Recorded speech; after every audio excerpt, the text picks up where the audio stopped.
فتخرج إليهم لكان خيرا لهم والله غفور رحيم. يا أيها الذين آمنوا إن جاءكم فاسق بنبأ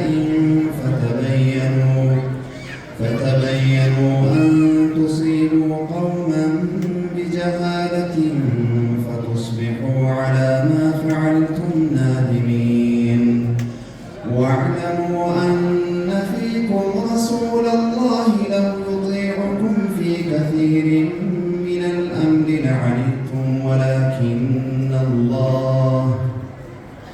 ولكن الله حبب إليكم الإيمان وزينه في قلوبكم وكره إليكم الكفر والفسوق والعصيان أولئك هم الراشدون فضلا من الله ونعمة والله عليم حكيم.